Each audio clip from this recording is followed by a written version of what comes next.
di tahun pertama JRF ini kita nih berusaha keras untuk bikin rute sesteril mungkin. Yeah. Nah, yang kena cut off time tuh sebenarnya ya setiap kategori tuh ada gitu loh. Dan itu kan dibikin sebenarnya untuk menilai kemampuan para pelari juga. Yeah. Kalau memang belum bisa sesuai cut off time, ya sebenarnya baiknya kan jangan karena demi kesehatan. Betul. Ya maraton itu bukan buat main-main. Yeah. Ini nih serius loh gitu. Emang nggak setiap race harus kita finishkan gitu loh. Karena emang ya gimana pun kan nyawa kita lebih penting ya. Betul. Gitu loh. Oke, push their limit sih oke, tapi kenapa sampai mengabaikan sinyal-sinyal tubuhnya itu yang bikin saya agak cukup lumayan pusing sih. Kadang orang tuh mikirnya 21 itu tinggal 10 kali 2. Iya. Sama kayak 42. Ya, mungkin karena race steril kan ya. Karena dia bikin race steril ini semuanya bagus, semua itu jadi semua orang akan maksain. Nah, ini kasus emergency itu banyak. Di saat kita mau mengadakan Jakarta Running Festival, itu kondisinya di tahun ini Indonesia itu udah ada 5 pelari yang meninggal. Faktor lingkungan ada, panas, lembab juga. Tapi faktor pelari juga ada. Di atas jam 9 itu sebenarnya kondisi cuaca di Indonesia atau mungkin di Jakarta itu udah cukup berbahaya. Udah nggak layak untuk kita berolahraga. Jadi kalau kalian pikir lari itu sulit memang. Tapi karena kita sudah bayar, ya sudah kita jalani aja.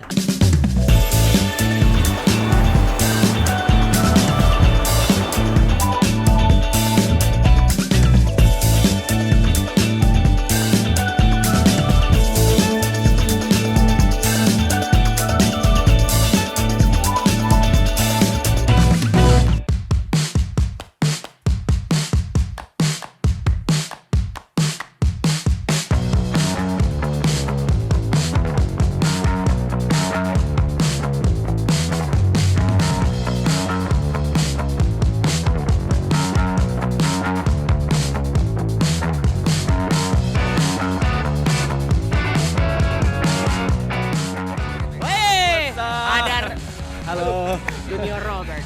Ini adalah event pertama apa kedua? Event pertama kali. Gimana 5K nih? dulu. How's it? Luar biasa sih, seru banget ternyata ya. Seru banget ya. Cuman awal-awal agak susah tuh, sempit banget kemana-mana. Rame banget ya. Iya, Makanya rame banget. Kalau kata di Top Percussion, kalau udah pas lagi start udah colong-colong aja ke depan. Gitu. Tapi Cuma nggak enak kesenggol-senggol loh ya. tapi kesenggol sama Junior Robert ya, siapa yang nggak mau? Ternyata melelahkan ya. Tapi alhamdulillah aku hari ini PB dari awal sampai akhir itu rame banget ya. Mungkin karena space-nya juga terbuka buat banyak orang. Jadi there was a lot of people yang bisa datang gitu untuk cheering sahabat-sahabat dan keluarga mereka. Seru banget acara lari guys. Next langsung HM 10K dulu lah. Tapi seru, jalanannya tutup, bersih, very clear, minumnya juga banyak. Ya, sering-sering bikin kayak gini yang teratur gini. Dan steril, steril parah. Water station bagus, steril parah.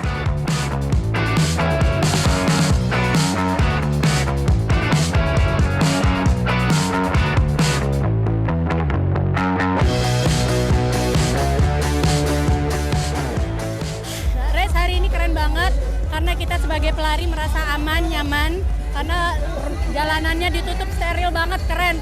Water stationnya juga rapet, bagus. I love. Very well organized race, definitely something yang harus dibanggakan untuk warga Jakarta, terutama pelari-pelari, dan apalagi yang baru pertama kali lari, ini adalah the best event untuk pertama kali mulai.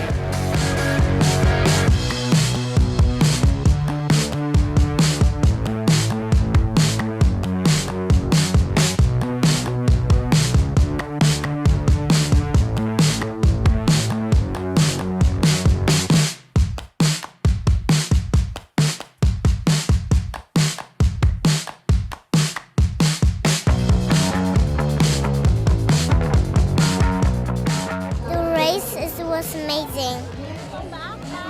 Lomba lari.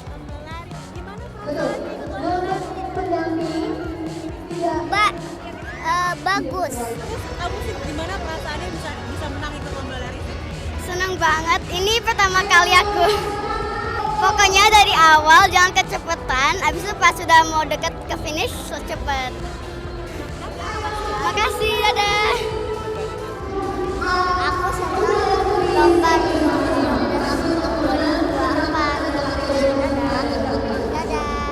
Oke, siap. Thank you JRF. Sampai jumpa tahun depan JRF. Terima kasih Jakarta.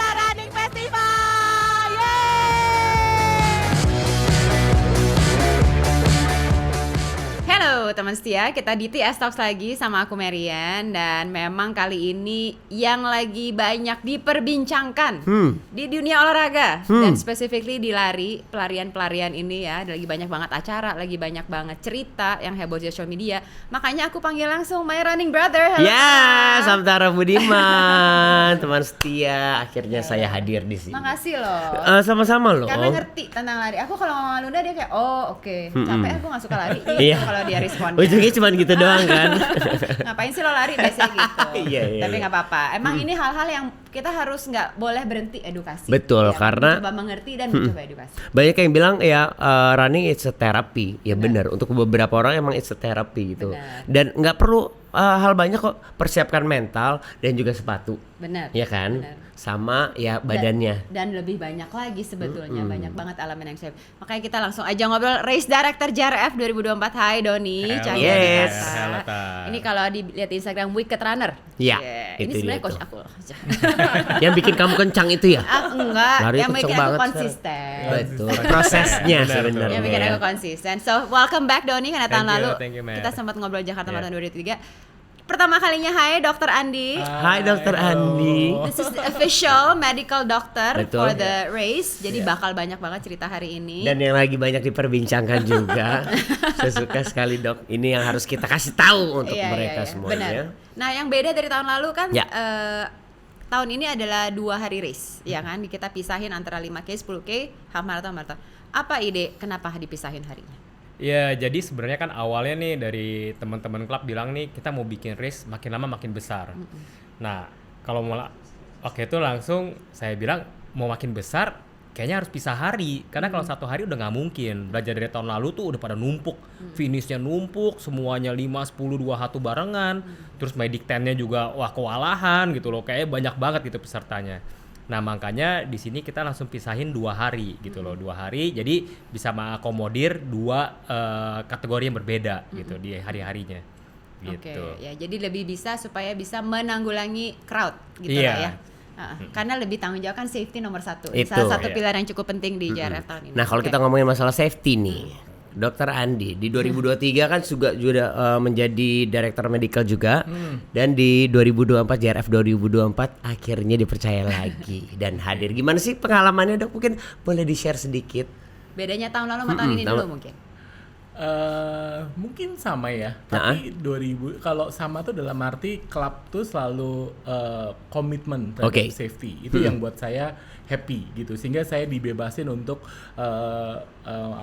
memberikan layanan medisnya yang beyond standar gitu. Sebenarnya ada standar internasional, tapi standar internasional itu kalau di Indonesia kurang cukup. Jadi kalau kita ngikutin standar internasional untuk event race maraton di Indonesia itu nggak cukup, karena nggak tahu kenapa di Indonesia, mungkin karena tropik, karena panas juga. Jadi kasus itu banyak, kasus emergency itu banyak. Jadi gitu. contohnya tuh maksudnya seperti apa aja sih dok? Kalau mungkin buat teman-teman. Sebagai contoh misalnya, titik-titik medis tuh kalau misalnya di WMM tuh bisa aja per 5 kilo. Tapi kalau di Indonesia tuh nggak bisa. Kita tuh harus ada 2,5 kilo per 2,5 kilo. Terus kemudian in between dari water station itu ada tenda medis. Terus kemudian di antara tenda medis itu ada mobile ataupun ambulan gitu. Jadi saya nggak tahu kenapa di Indonesia itu seperti itu, gitu, seperti heboh seperti itu, banyak pelari yang harus dievakuasi dan segala macam. Terus kemudian juga yang saya belajar adalah medical command center itu harus penting gitu. Jadi kemarin di Jakarta Running Festival 2024 kita buat medical command center yang cukup bagus gitu ya. Kita ada communication dengan GPS, kita ada layar lebar, sehingga kita bisa mengevakuasi para pelari-pelari yang membutuhkan bantuan dengan cepat gitu. Dan kemarin juga ada mobile medic, ada ambulan yang cukup tepat, yang cukup banyak. Dari jumlahnya itu beyond standar gitu. Jadi kurang lebih seperti itu sih kalau memang kita mau membuat sebuah layanan medis di event maraton di Indonesia. Bahkan nggak cuma mediknya aja yang banyak, hampir medik dan juga water station tuh lumayan. Ini yang terbanyak menurut aku ya. Betul. Karena di Jakarta juga kali ya. Karena risiko heat stroke sih ya sebenarnya. Cuaca kita panas nih sebenarnya. Ya. Faktor lingkungan ada, panas, lembab juga. Tapi faktor pelari juga ada. Itu juga ada, betul. Nah ini faktor pelari ini yang saya nggak tahu nih ya, kenapa kok mereka itu sampai push their limit. Tapi push their limit sih tapi kenapa sampai mengabaikan sinyal-sinyal tubuhnya itu yang bikin saya agak cukup lumayan pusing sih. Oke. Nah tadi kan ngomong water station banyak banget. Sebetulnya dari sisi medis orang pelari kalau dia lari kan beda jarak, beda kebutuhan ya. Seharusnya seorang pelari itu apa sih kebutuhan liquidnya, hidrasinya, minumnya itu berapa kali harusnya? Cairan untuk tiap orang beda-beda ya sebenarnya ya. Kalau misalnya orang yang pace-nya kenceng sih mungkin dia per 5 kilo baru minum it's okay. Karena kan dia per 5 kilo dia larinya mungkin 10-15 menit atau maksudnya tiap beda-beda kan. Jadi nggak harus tiap water station ambil. Tapi kalau untuk mereka yang larinya masih di pace 7, pace 8 atau pace 9 ya mungkin tiap water station perlu minum gitu karena dia jarak antara water station satu ke water station berikutnya 2,5 kilo itu dia udah lari cukup lama kan, bisa 10 menit, bisa 15 menit, bisa 20 menit gitu. Jadi tiap orang pasti berbeda-beda gitu. Oke, ini kalau untuk dari mediknya nih, kalau untuk dari Coach Doni sendiri, kalau menurut Coach Doni itu baiknya seperti apa sih? Karena kan emang lumayan kalau buat aku pribadi tuh lumayan kaget karena setiap water station satu meja itu barisan airnya aja itu ada 10 dan ada 4 meja itu baru dan mineralnya nggak cuma satu. Dan itu belum electrolytes ya. Iya. Baru air putih, jadi banyak sekali gitu. Dan sebenarnya untuk kalau pelari nih, mungkin buat edukasi juga buat teman setia yang lagi mau ngejar pace atau mau membuat sebuah program tuh baiknya per berapa sih sebenarnya? Nah, kalau dari saya sebagai pelari ya, saya pasti selalu ambil setiap kali water station. Jadi saya pasti selalu ambil, aus nggak aus, take a sip aja gitu, rasain mulut gitu kan. Kalau berasa perlu elektrolit juga apa sih ambil langsung minum aja. Jadi sebenarnya ya benar kata Dok Andi, sebenarnya nggak ada the right formula ya. Dulu pernah saya pas lagi ke Rotterdam nih, pas sampai sana pas lihat, wah WS-nya tiap 5 kilo, kaget gitu kan, nggak biasa. Karena di latihan itu selalu setiap 2,5 kilo. Cuma memang ternyata karena di sana dingin, cuaca juga mendukung gitu loh. Ternyata 5 kilo ya fine-fine aja, cuma emang saya minumnya lebih banyak nih, ngambilnya langsung 2 gelas. Gitu loh. Jadi buat ngisi buat the next one-nya aja gitu. Jadi ya tiap orang beda-beda sih, emang mesti dilatih. Berarti tuh. Sesuai latihan. Sesuai latihan, jangan sampai beda pas lagi race. Ya, itu tuh yang nggak boleh berbeda. Benar. Nah kita kan juga ngalamin ya kemarin ikut lari di acara JRF, dia kebetulan lari Sabtu dan Minggu ya. Aku cuma lari hari Minggunya aja dan kerasa banget perbedaan dari rutenya itu super steril, ya kan, sampai dikit-dikit ke kanan, gila nih mobil nggak ada yang lewat, gila ya kapan lagi nih hari Minggu gue lari nggak ada orang CFD gitu.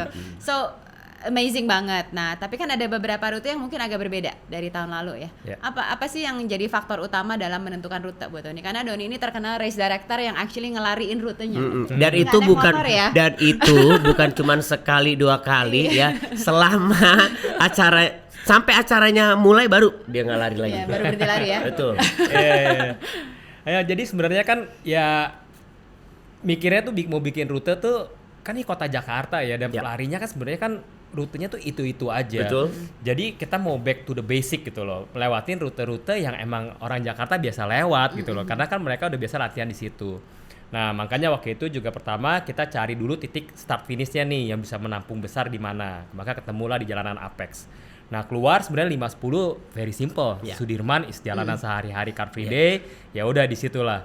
Nah untuk half marathonnya sebenarnya tuh waktu itu fokusnya benerin si half marathonnya dulu nih gitu loh. Nah waktu itu kita berpatok dari titik Semanggi.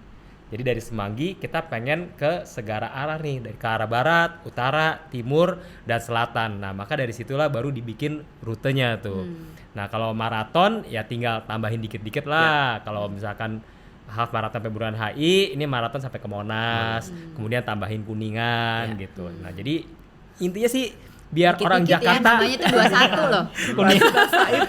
Intinya biar orang Jakarta familiar, dan menjadi ikon untuk rute di Jakarta, sehingga orang nanti kalau misalnya luar kota dan ya internasional ya hopefully ya datang ke Jakarta, mereka inilah Jakarta dan mereka tahu beberapa spot-spot di ini. Iya gitu. Melewati landmark Jakarta juga ya. Betul. Oke. Kan kalau tahun lalu atau 2023 2024 itu berbeda rutenya.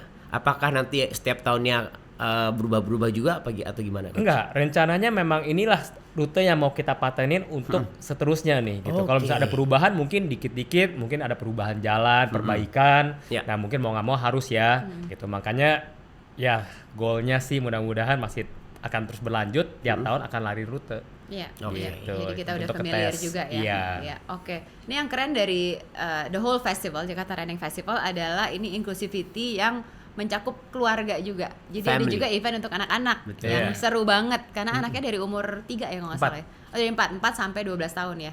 Jadi ini aja ada acara larinya. Nah, tapi apa sih patokan mengukur kemampuan lari anak-anak kecil? Karena kan pasti ada yang udah biasa olahraga, ada yang enggak gitu. Apa gimana? Nah makanya kita juga pas lagi bikin acara anak-anak ini nih, kita tuh nggak berani ambil jarak jauh-jauh karena tuh anak-anak kan rada susah dibilangin jaga pace, kan nggak mungkin. Pokoknya oke, let's go, pasti semuanya pada sekencang-kencangnya gitu. Makanya kita ambil tolak ukur ya untuk kecil-kecil 100 meter kayaknya masih oke lah gitu loh, ya kan. Kemudian yang lebih tuaan dikit 200 meter. Ya kan, dan kemudian dari umur 9, 10 sampai 12 ya 400 meter. Jadi itulah yang kita ambil dari tolak ukurnya lah ya untuk anak-anak itu. Oke. Jadi dari umur lah ya, dari umur harusnya bisa kebaca. Ini tadi sebenarnya yang aku sempat senang dengernya adalah standarisasinya medik. Dari sisi medis gitu ya, setiap 2 kilo ya kalau nggak salah ada. 2 sih ya. Setiap 2 kilo ada medis, punya medik comment center. Ini udah kayak CCTV gitu kan, berarti kan tahu di mana aja. Itu keren banget sih.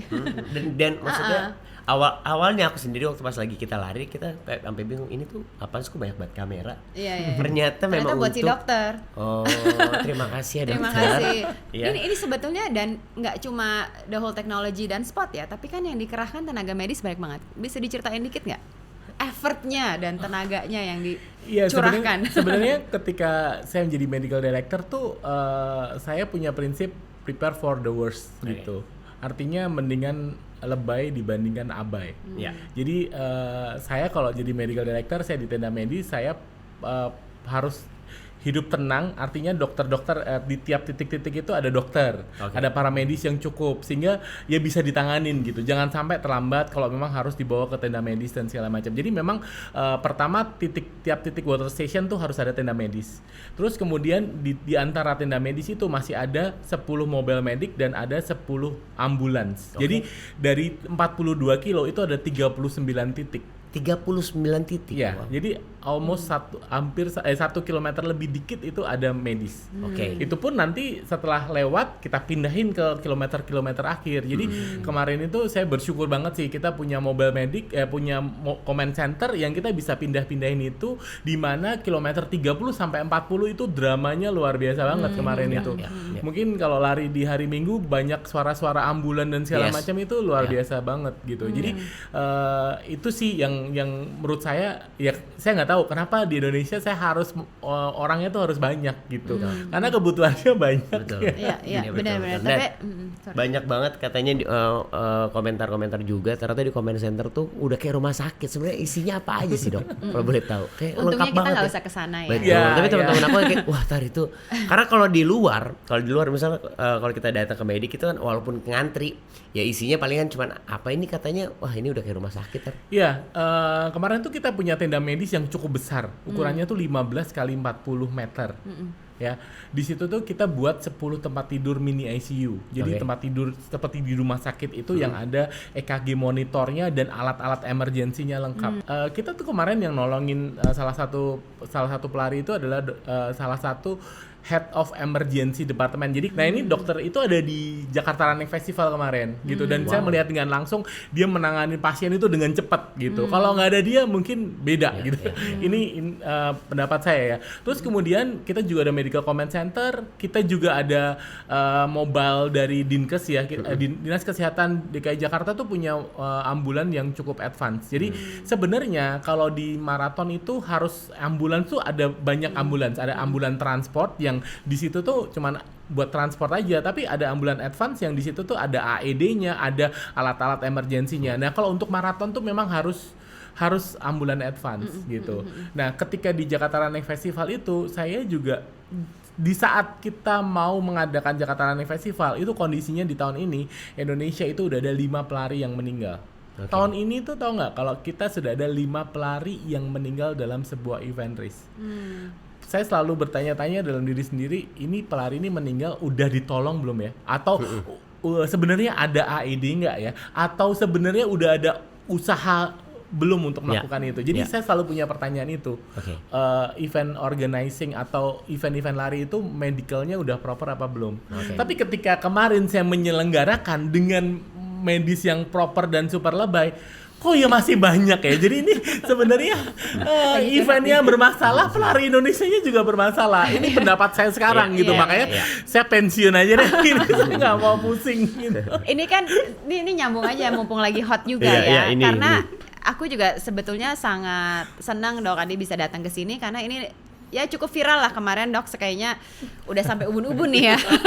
Nggak cuma capeknya ya, cuma gemesnya juga gitu kan. Mungkin dengan kurangnya edukasi ke pelari gitu. Jadi banyak yang benar-benar menyepelekan ya, menyepelekan kemampuan atau badan. Ada sinyal-sinyal tadi sempat disebutin. Nah, kenapa sampai ngomong mau pensiun? Terus kira-kira pelari tuh harusnya dengernya apa sih, Dok? Kalau dari sisi badannya dia. Kalau kita kan cuma tahu apa yang kita tahu. Dari sisi medis tuh apa? Kenapa mau pensiun? Karena dalam 5 hari ini, dari hari Minggu sampai Jumat itu pikiran saya tuh campur aduk. Saya hidup nggak tenang. Saya belum bisa tidur nyenyak karena baru hari ini tadi, siang ini tadi kita dapat kabar bahwa pelari kita itu sudah sadar. Bahwa dari Minggu sampai sekarang itu ada 1 pelari kita yang tidak sadarkan diri dan masuk ICU dan dia terpasang intubasi. Sampai segitunya. Dan kemarin itu padahal ini experience runner ya. Experience runners ya. Dan selain dari 1 orang ini tuh sebenarnya kemarin tuh banyak kita kan di tenda medis itu kita bikin triase seperti rumah sakit ya. Merah, kuning sama hijau. Merah itu yang critical, yang kuning itu yang intermediate, yang hijau itu yang ringan lah. Ya, otot-otot. Ya, otot-otot gitu lah. Kemarin itu total di tenda medis itu ada 220 lebih kasus. Oh my god. Yang triase yang merah sama kuning itu ada 34. Dan yang 20 itu yang merah, yang 14 yang kuning. Yang 20 ini sudden cardiac arrest nggak ada karena kita udah prepare AED. Puji Tuhan AED-nya nggak kepake, ya kan kemarin. Tapi yang saya lihat kemarin yang bikin saya stressful adalah ada pelari-pelari kita yang sampai dia sampai heat stroke, sampai datang itu nggak sadarkan diri, kita guyur es, kita infus 2 jalur baru dia bangun. Itu tuh ada. Itu 20 orang kurang lebih yang sampai penurunan kesadaran. Jadi kategori heat stroke itu adalah ketika suhunya di atas 39,5, suhu timpani ya. Sebenarnya paling bagus tuh core temperatur. Jadi dia pakai lewat anus. Tapi kita nggak melakukan itu, kita pakai timpani. Jadi kalau timpani biasanya core temperaturnya lebih tinggi. Jadi kalau di timpani 40, mungkin core temperaturnya bisa 40,5. Kemarin itu yang di atas 40 ada 5. Tapi dari total 20 itu semuanya di atas 39,5 dan terjadi penurunan kesadaran. Apakah dia nggak sadar, apakah dia cuman confuse saja, itu ada 20 orang. Itu karena heat stroke, kepanasan. Karena heat stroke, ya. Heat stroke, faktor heat stroke itu ada 2, dari dalam diri sendiri dan dari lingkungan. Dalam diri sendiri tuh maksudnya gimana? Dari diri sendiri. Gitu. Kalau dari lingkungan kemarin itu kita memang nggak terlalu panas. Jadi sebenarnya kita pasang WBGT juga sebenarnya. WBGT itu alat untuk melihat suhu lingkungan dan kelembaban. Saya pernah menghentikan event di Borobudur ya. Itu karena WBGT-nya udah merah, udah hitam. Tahun lalu. Tahun lalu. Berarti ini juga lari di sana. Betul. Ya. Nah, kemarin sebelum Jakarta Running Festival, Kamis, Jumat itu kita riset juga, kita pasang WBGT. Jam 6 tuh masih hijau, jam 7 masih hijau, jam 8 udah kuning, jam 9 itu masih kuning tapi suhunya udah 29,2, which is kalau 29,5 itu udah merah. Jadi makanya saya bersyukur JRF ini COT-nya cuma 5 jam, start jam 4 pagi, jadi jam 9 tuh udah selesai. Jadi Jakarta itu hari Rabu, Kamis, Jumat itu sebenarnya jam 9 tuh udah merah. Tapi sebenarnya kemarin Sabtu Minggu itu masih kuning semuanya. Masa? Gitu. Saya ngerasanya udah kayak merah orange. Panas banget. Itu dari dalam diri mungkin ya. Itu yang dimaksud dalam diri. Ya, mungkin kelebabannya cukup tinggi kemarin itu, gitu. Jadi dari faktor lingkungan sih sebenarnya kemarin tuh suhu lingkungan sebenarnya nggak terlalu ini. Mungkin lembab ya, tapi panasnya nggak terlalu. Dan polusi juga sih. Iya, polusi juga mungkin. Tapi kalau menurut saya kemarin tuh ini faktor pelarinya yang paling mungkin karena race steril kan ya. Karena dia bikin race steril ini semuanya bagus, semua hydration. Jadi semua orang akan maksain. Nah, ini gara-gara dong. Tahun depan jangan steril tuh. Oke, Coach Doni. Kalau kita ngomong masalah dari medical itu tuh udah advance banget, udah luar biasa. Dari tadi kita tahu, jadi buat kalian para pelari ambi ya, terkadang memang diri itu harus didengarkan. Betul. Jangan cuma dijalanin. Sebenarnya sih Coach Doni, standarisasi dari JRF 2024 ini tuh gimana sih? Kalau yang sekarang seperti yang kita tahu kan, standarnya tuh kalau udah Coach Doni bilang ya, kenapa dibuat seperti itu tuh memang pasti kan ada alasannya. Nah kalau di 2024 ini standarisasinya seperti apa? Ya sebenarnya kan kita kan ya background pelari nih, jadi kan udah berlari di mana-mana juga ya. Ya pastinya kita pengen punya event di Jakarta nih, di hometown sendiri, yang standarnya tuh ngikutin internasional, ya kan. Jadi kalau dari Dok Andi bilang sebenarnya standar kita tuh melebihi standar internasional. Betul, dan jadi contoh. Itu udah benar secara water station dan lain-lain. Cuman kan selama ini kan kalau secara rute lari tuh rada susah ya, gitu loh. Nah makanya di tahun pertama JRF ini kita nih berusaha keras untuk bikin rute sesteril mungkin. Nah di sini saya benar-benar terima kasih banget sih dengan Pemprov DKI ya, dengan Dispora, dengan Dishub, kemudian ya Dinkes, semua dinas lah. Itu tuh benar-benar sangat menolong dan membantu untuk mengembangkan event lari di Indonesia nih sehingga membuat standar yang sangat tinggi. Makanya kita di hari Sabtu dan Minggu kita tuh cukup bisa mensterilkan jalanan dari kendaraan bermotor. Ya mungkin dari kendaraan bermotor dulu nih, karena nanti pasti ada pertanyaan-pertanyaan mengenai yang Car Free Day juga ya. Jadi dari kendaraan bermotor. Dan menurut saya itu cukup sukses ya kemarin ya. Dan kita tuh kemarin tuh di command centernya kita race management itu tuh kita memantau semua kamera yang kita taruh di titik-titiknya. Gitu. Dan di situ tuh kita ada dari Dishub juga, ada dari polisian juga. Kita tuh komunikasi. Kita mengkomunikasikan melihat pasti ini jalanan yang dilewatin sama pelari ini steril dari kendaraan bermotor gitu. Nah itu nanti yang kita lakukan untuk membuka jalan setelah pelari-pelari lewat gitu. Keren sih, sampai ada. Jadi nggak cuma medis command center, ada race management, semuanya kita dilihat, kita dimonitor. Tadi sempat ngomongin historik dari dalam dan dari luar. Nah cuma ada nggak sih warningnya? Itu balik lagi ke medis ya, karena tadi aku sangat penasaran dengan sangat penasaran dengan bagaimana kita tahu signal kita, baca signal sendiri sampai udah deh kita slow down atau kita jalan dulu atau kita butuh sesuatu dingin atau dehidrasi. Nah itu ada nggak signalnya sebelum kita kena hit? Karena kan bisa tiba-tiba kayak jatuh aja. Karena gitu. Karena gini banyak banget ya, nggak usah orang lain, kita aja kadang-kadang suka ngerasa kayak kayak masih aman-aman aja, karena kan badan tuh kan karena nipunya kan luar biasa ya. Tapi gue cukup tahu diri sih. Kemarin gue juga capek, gue agak jalan. Kemarin I was really listening to my body, karena aku tahu ini biasanya aku nggak pernah lari sampai sesiang itu kan, karena aku selalu mulai lebih pagi lagi. Jadi aku ngerasa ini nggak biasa, so I stopped karena takut kenapa gitu loh. Padahal sebetulnya it was a slow pace yang udah biasa gitu loh. Nah itu kan aku karena tahu I can read my own body gitu, I can listen. Cuma kan ada yang mungkin enggak gitu Dok. Iya, jadi sebenarnya tubuh kita tuh mengeluarkan sinyal tuh banyak banget ya. Yang pertama dari heart rate. Heart rate itu kan kita bisa tahu. Sebenarnya nggak usah pada saat lari. Kita saat bangun tidur aja kalau kita lihat heart rate kita berbeda dibandingkan biasanya, itu pasti tubuh kita lagi bermasalah. Misalnya biasanya 50, ini kok 60 gitu. Berarti saya kurang tidur atau mungkin saya lagi stressful atau saya ada cedera dan segala macam. Jadi pada saat lari tentu saja itu jadi patokan, itu yang pertama. Heart rate. Ya, terus kemudian yang kedua bisa aja keluhan-keluhan yang muncul dalam tubuh kita, misalnya pernafasannya. Kita bernafas lebih susah atau mungkin ada pusing, ada kayak semacam tidak enak badan seperti rasa mau mual dan segala macam tuh sebenarnya ada. Karena tubuh kita tuh punya termoregulasi ya, pusat pengaturan suhu tubuh. Jadi pada saat kita olahraga itu kan menghasilkan panas, dan pada saat ditambah dengan lingkungan yang panas, pasti juga suhu kita akan bertambah panas gitu ya, dan tubuh kita itu akan berespon dengan mengeluarkan keringat yang cukup banyak sehingga cairan itu akan keluar cukup banyak, jadi akan terjadi dehidrasi.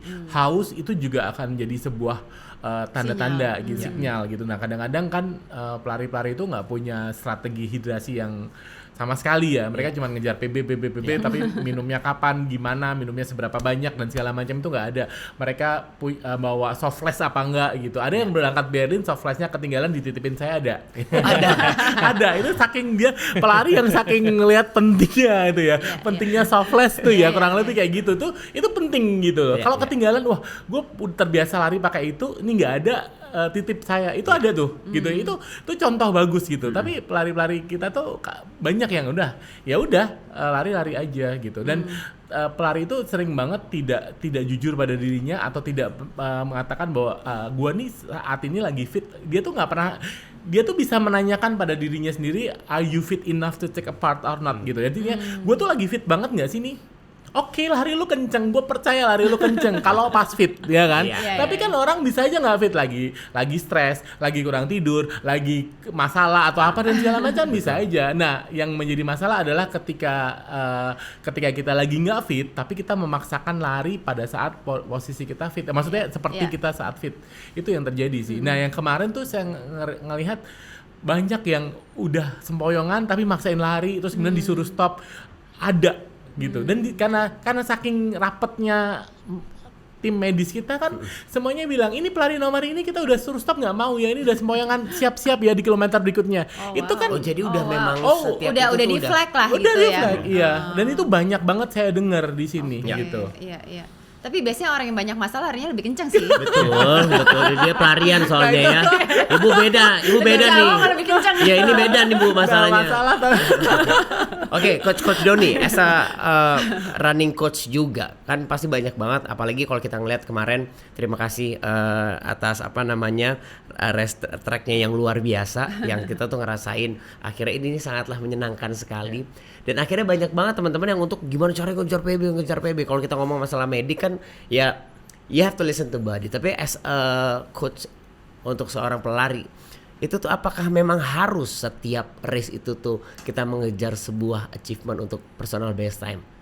Ya sebenarnya kan tergantung latihannya ya, tergantung course-nya. Kalau saya pribadi setiap race saya pengen memberikan yang terbaik pastinya.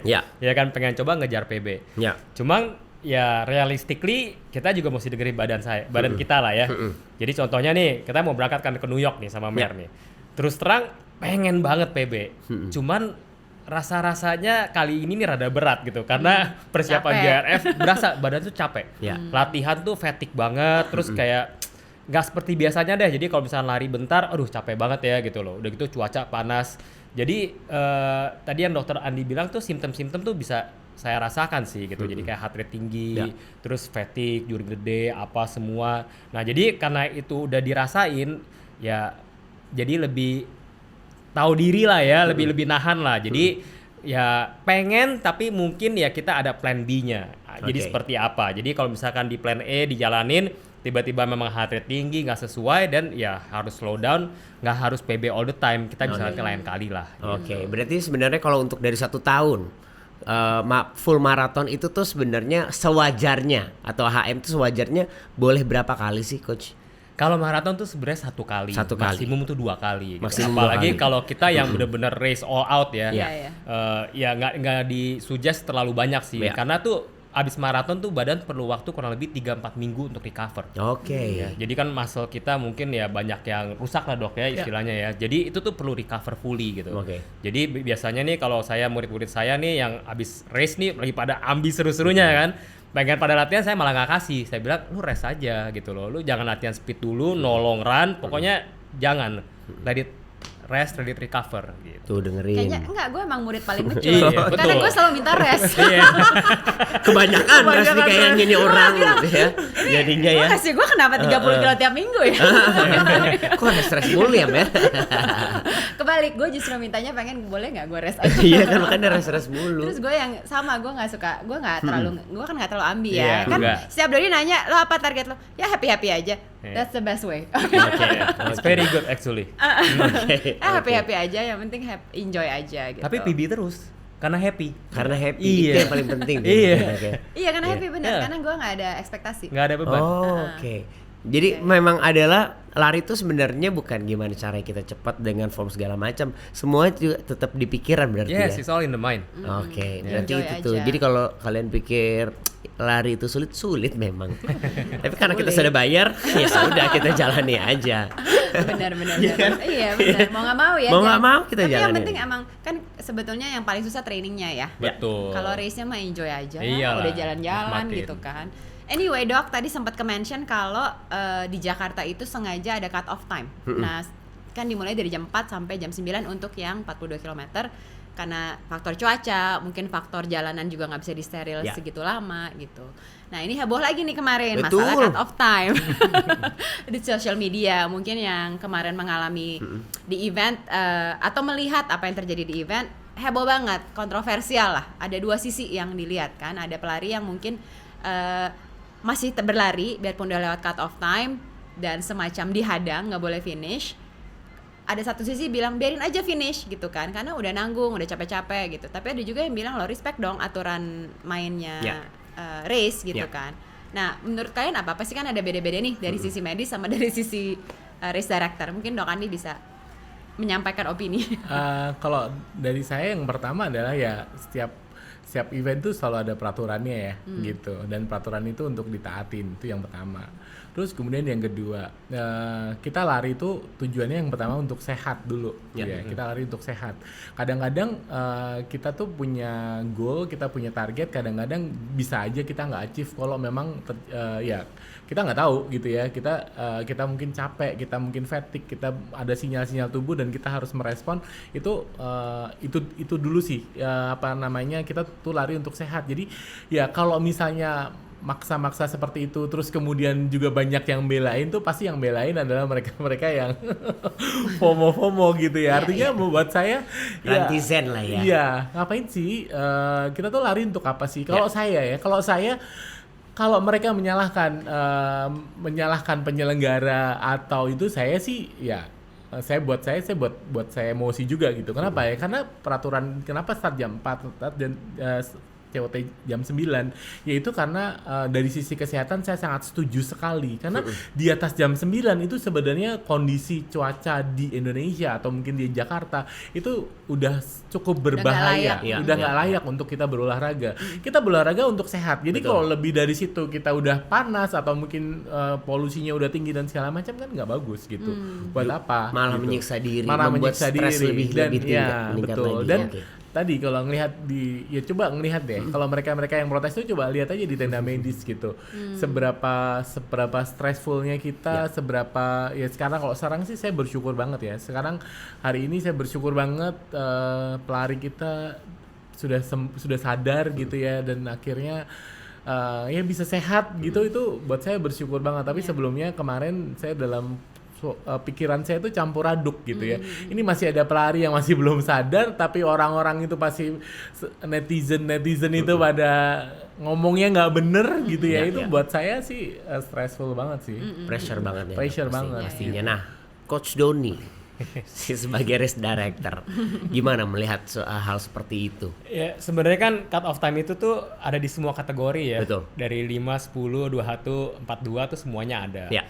Dan yang kena cut off time tuh sebenarnya ya setiap kategori tuh ada gitu loh. Dan itu kan dibikin sebenarnya untuk menilai kemampuan para pelari juga. Ya. Kalau memang belum bisa sesuai cut off time, ya sebenarnya baiknya kan jangan, karena demi kesehatan. Betul. Ya kan kita lari kan pengen sehat, happy, tapi kalau pulangnya pada cedera dan lain-lain kan juga aduh untuk apa ya? Jadi nyusahin diri sendiri juga dan keluarga kan gitu loh. Nah, jadi tapi kalau di Jakarta ini juga sebenarnya kalau misalnya kita bicara yang paling hot sebenarnya kan maraton nih. Betul. Kenapa sih 5 jam gitu loh? Satu memang kesehatan gitu loh. Kedua, saya udah ngerasain sendiri nih, kalau lari di Jakarta lewat 8:30 tuh udah panas banget dan nggak enak. Biasanya tuh udah keleyangan gitu loh. Apalagi kemarin pas nyoba rute juga kan, wah berasa banget gitu ya. Nah, jadi itu salah satu yang kita pengen ini kan tegaskan bahwa ya maraton itu bukan buat main-main. Ini nih serius loh gitu loh. Jadi makanya kita tetap pengen cut off time itu 5 jam. Kita nggak pengen pelari ada lebih daripada itu. Yang kedua sebenarnya berhubungan dengan masyarakat lain gitu loh. Ketika kita mau mencoba sterilkan jalan, nah ini kan kita bicara nih ada yang dikorbankan gitu loh. Nah, jadi kita tuh pengen bikin cut off time sebenarnya tuh untuk supaya kita bisa buka jalanan partial untuk masyarakat lain beraktivitas gitu loh. Jadi di sini memang rada-rada kontroversial ya gitu loh. Bener. Jadi mungkin kalau misalkan kemarin emang ada yang ke capture video, mungkin ya satu itu sebenarnya banyak sekali behind the scene yang nggak cerita gitu loh. Misalkan di cut off point gitu ya, orang yang jaga dimarah-marahin sama pelari gitu loh, dimaki-maki, itu tuh banyak gitu loh. Jadi saya pas begitu acara selesai kumpul sama mereka pada cerita gitu, waduh Pak, saya dimaki-maki Pak, ini orang nggak mau ngerti Pak, ini udah lewat dari KM 28, udah lewat jamnya, nggak bisa, ini saya dirugikan gitu, saya pokoknya mau lari. Mereka tuh kadang aduh gimana gitu ya, karena sebenarnya kalau dari sisi kita tuh harus buka jalan. Iya kan, kita harus mempersiapkan jalan ini nih agar masyarakat bisa lewat gitu loh. Nah jadi hal-hal seperti itulah yang buat kita jadi kita mendengar semua masukannya, feedbacknya yang kemarin diterima tuh kita terima semua. Jadi kita ada bayangan deh nanti tahun depan apa yang kita bisa improve sih gitu loh. Jadi mungkin kalau misalkan kemarin tadi Mer ada bilang ada yang video itu ya saya yakin penanganannya bisa lebih baik. Gitu, penanganannya bisa lebih baik, ya itu menjadi catatan buat kita what we can improve buat tahun depan sih. Gitu. Okay. Tapi mungkin itu juga jadi salah satu pelajaran buat kita as a runner juga ya, bener kata coach. Karena memang validasi itu bukan sesuatu yang penting terkadang.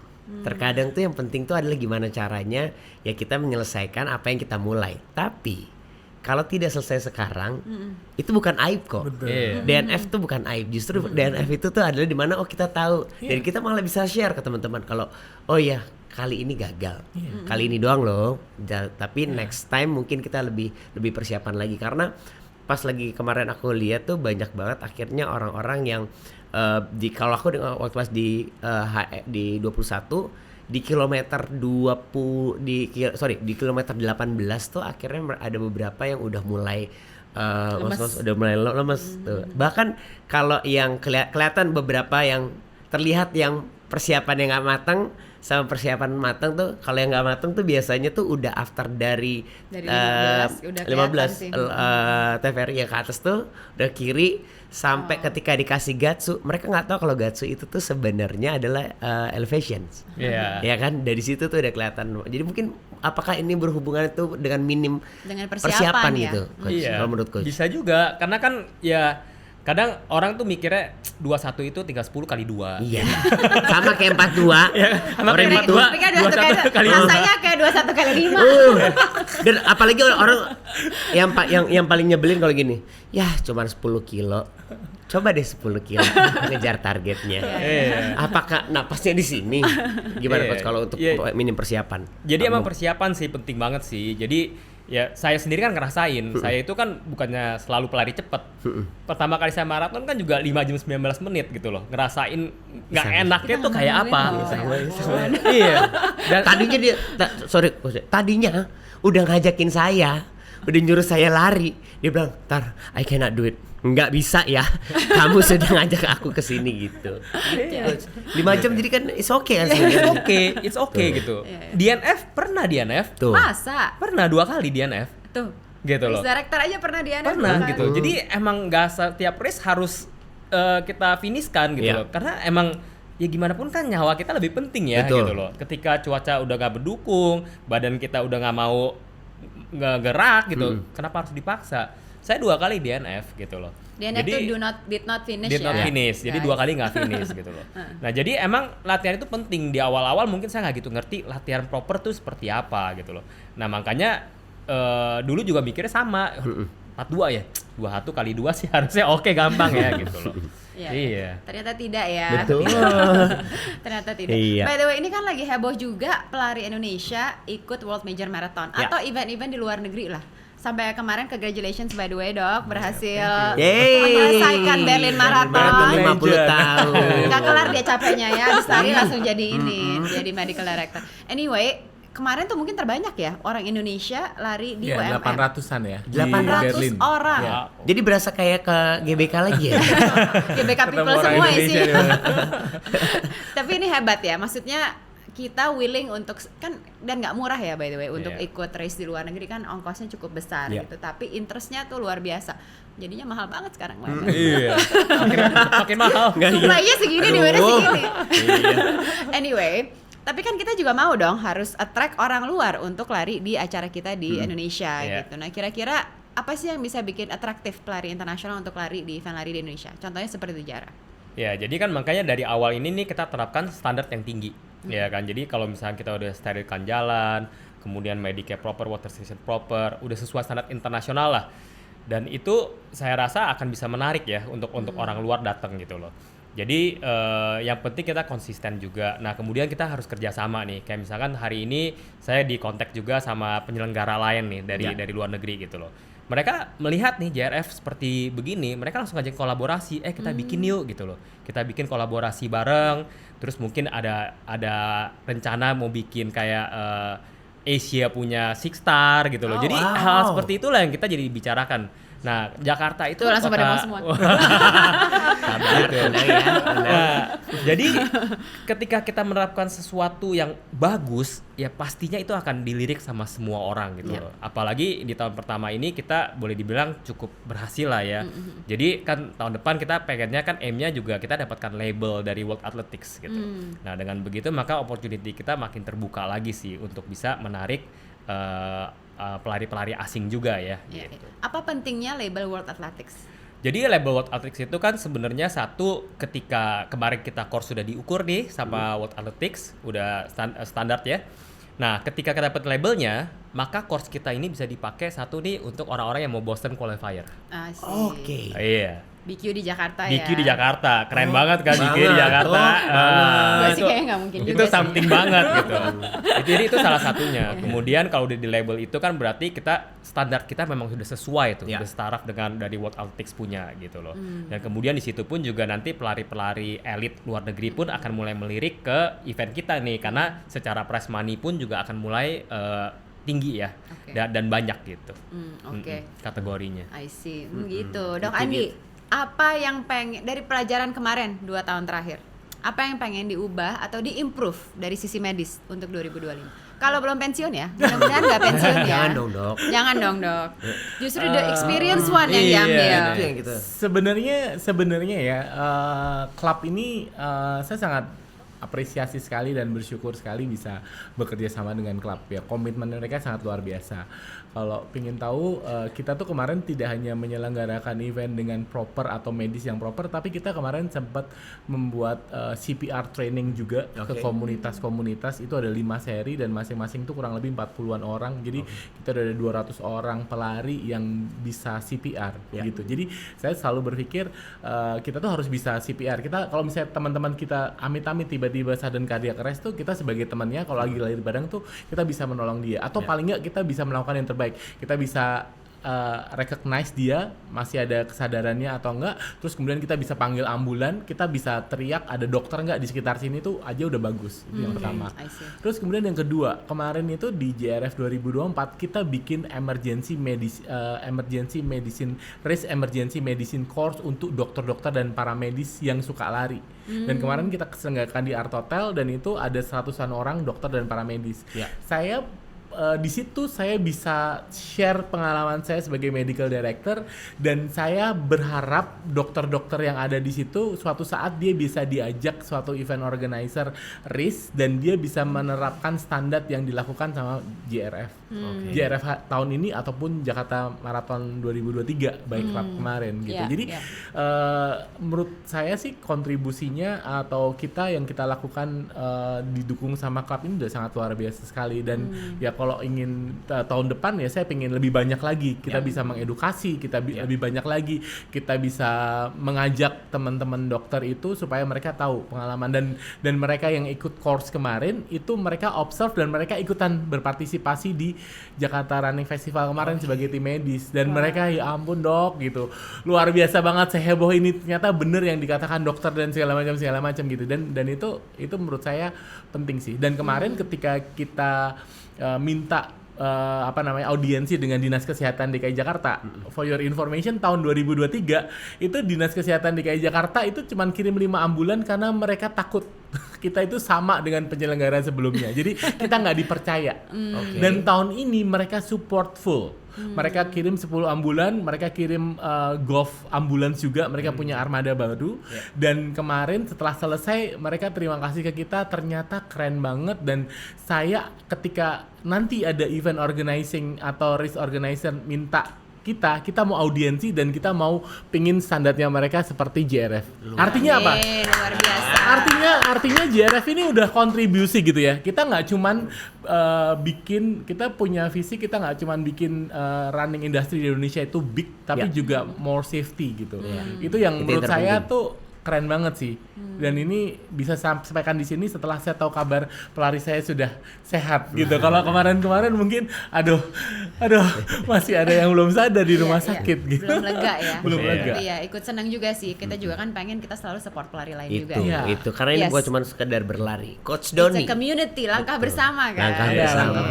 Coach Doni, 2025 apa lagi yang akan diimprove mulai dari mungkin tracknya atau harapannya? Ya 2025 ini pastinya kan ini kan kita udah dengerin ya banyak komen, feedback dan lain-lain. Nah ini yang akan kita pakai untuk sebagai dasar ya untuk mengambil langkah bersama di 2025. Pastinya kan perbaikan tuh banyak lah, selalu plenty of room for improvement ya. Nah jadi itu yang akan kita lakukan. Kemudian juga kita akan terus melanjutkan komunikasi kita ya dengan Pemprov gitu. Mereka nih tahun ini luar biasa mendukung event kita ya. Dan kemudian kepolisian juga. Nah jadi harapannya sih di 2025 ini eventnya akan bisa semakin lebih baik dan standarnya pun juga akan terus terjaga, safety-nya juga. Pokoknya 5 pilar itu akan terus dijalankan. Ya kemudian semoga ya kita bisa makin banyak ya pesertanya, kemudian orang luar pun juga banyak yang datang ke event kita. Jadi kita pengen bikin kota Jakarta itu kan lebih sehat dan menjadi destinasi olahraga juga. Wah, congratulations by the way for the success dan juga berita baiknya hari ini. Thank you. Kita selalu senang banget dan support apapun acara apapun di Jakarta yang memang untuk healthy lifestyle, dan active tentunya. lifestyle, positive behavior. Jadi thank you Doni, thank you Dr. Andi dan juga thank you Tara udah nemenin hari ini. Teman Sia, semoga kita selalu teredukasi dan juga jangan lupa untuk cari tahu apa sih yang kita harus ambil, langkah-langkah apa yang kita harus ambil sebelum kita mengikuti sebuah race. Jadi jangan sampai mengorbankan diri sendiri ya, kesehatan diri sendiri. Karena kita harus berlari sampai tua. Benar. Masa mau cuma apa sini doang? Amin. Ya kan? Amin. Thank you so much semuanya and thank you for watching teman Sia. We'll see you next time.